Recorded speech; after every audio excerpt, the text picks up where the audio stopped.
1970 నుంచి 1970 సంవత్సరం నుంచి కూడా ఆ రకంగా చూస్తే స్వాతంత్రం వచ్చినప్పటి నుంచి కూడా రిజర్వేషన్స్ ఏర్పాటు చేసినప్పటి నుంచి కూడా ఈ యొక్క కేటగరైజేషన్ జరగాలి అనేటువంటి విషయము మరి అనేక రకాల ఆందోళనలు జరిగాయి. అనేక పార్టీలు కూడా అనేక రాజకీయ పార్టీలు కూడా దీనికి సంబంధించి ఏకగ్రీవంగా వాళ్ళందరూ కూడా ఆమోదం కూడా తెలిపారు. శాసనసభలు చాలా శాసనసభలు మరి ఈరోజు దీనికి సంబంధించి కొంతమంది చట్టాలు చేశారు, కొంతమంది తీర్మానాలు చేసి ఢిల్లీకి పంపించడం జరిగింది. చివరకు మన ఉభయ తెలుగు రాష్ట్రాల్లో తెలుగుదేశం హయాంలో చంద్రబాబు నాయుడు గారు ముఖ్యమంత్రిగా ఉన్నప్పుడు 4 సంవత్సరాల పాటు అమలు కూడా జరిగింది. మరి ఈరోజు అనేక రాష్ట్ర ప్రభుత్వాలు సుప్రీంకోర్టులో దీనికి సంబంధించినటువంటి వాదనలు వినిపించడం జరిగింది. మరి చివరికి ఈరోజు రాజ్యాంగ ధర్మాసనం కేటగరైజేషన్ ఉండాల్సినటువంటి అవసరం ఉంది అనే విషయం చెప్పడం ఏదైతున్నదో చాలా సంతోషకరము. నేను ఈ సందర్భంగా ప్రత్యేకంగా అన్ని వర్గాల ప్రజలను కోరుతా ఉన్నాను. ఎవ్వరు కూడా ఎవరికి అన్యాయం జరగదు. ఏ జనాభా ప్రాతిపదికన వాళ్లకు ఈ యొక్క రిజర్వేషన్ ఫలాలు అందుతాయి. డాక్టర్ బాబాసాహెబ్ అంబేద్కర్ కూడా అదే కోరాడు. ఆ ప్రాతిపదికనే ఈ యొక్క ఏబిసిడి వర్గీకరణ జరుగుతుంది.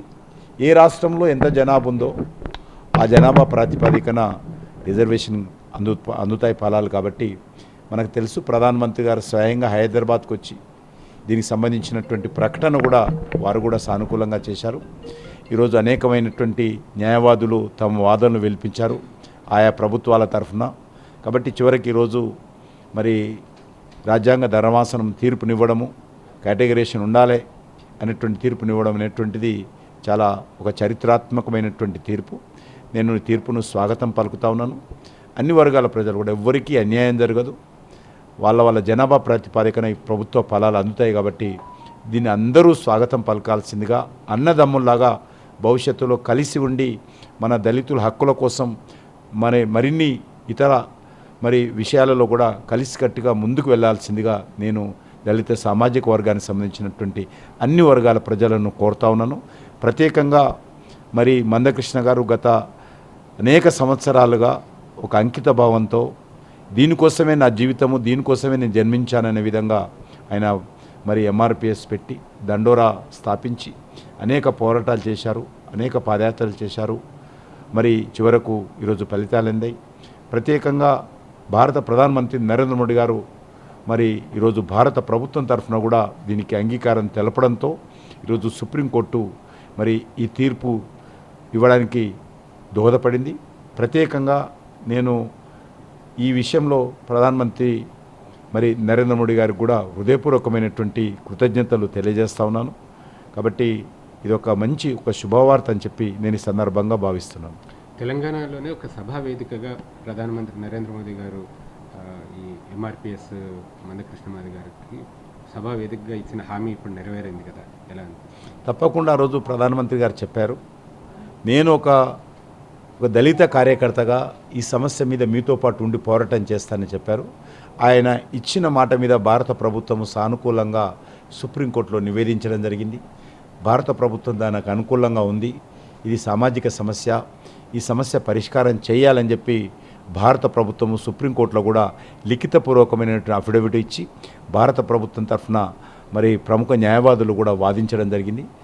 ఆ కారణంగానే ఈరోజు ఈ యొక్క తీర్పు వెలువడిందని చెప్పి నేను భావిస్తూ ఉన్నాను. ఈ రిజర్వేషన్ల స్ఫూర్తి అసలు రాజ్యాంగం ఇప్పుడు అమలవుతుంది అన్నట్టుగా కూడా కొంతమంది తమ రియాక్షన్స్లో చెప్తున్నారు. అంటే ఇంతకాలంగా ఆ రిజర్వేషన్ ఫలాలు కొందరికే దక్కడం వల్ల చాలా వర్గాలు దానివల్ల బెనిఫిట్ పొందలేకపోయాము, ఇక నుంచి అందరికీ సమన్యాయం దక్కుతుంది అన్న మా భారతీయ జనతా, మీరు అన్నది కూడా వాస్తవం. భారతీయ జనతా పార్టీ కూడా మాదొక సిద్ధాంతం ఉంది.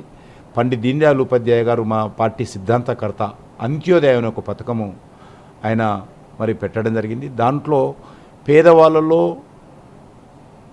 అతి పేదవాళ్లకు ప్రభుత్వ ఫలాలు ముందుగా అందాలి. ప్రభుత్వ ఫలాలు ఒక సామాజిక దృక్పథంతో కావచ్చు, ఆర్థిక దృక్పథంతో కావచ్చు ఇస్తున్నప్పుడు ముందుగా సామాజిక దృక్పథంతో ఉన్నటువంటి పేదవాళ్ళు, అతి పేదవాళ్లకు ప్రభుత్వ ఫలాలు అందాలని అంత్యోదయ పథకంలో చెప్పారు. నేరుగా ఈ యొక్క కేటగరైజేషన్ కూడా ఆ యొక్క అంత్యోదయ కిందకే వస్తుంది. కాబట్టి ఇది అన్ని వర్గాల ప్రజలు అర్థం చేసుకొని దీన్ని ప్రభుత్వాలు కానీ అధికారులు కానీ సమర్థవంతంగా మరి అన్నదమ్ముల్లాగా ఉన్నటువంటి అన్ని వర్గాల ప్రజలకు న్యాయం జరిగే విధంగా చేయాల్సిందిగా నేను కోరుతా ఉన్నాను.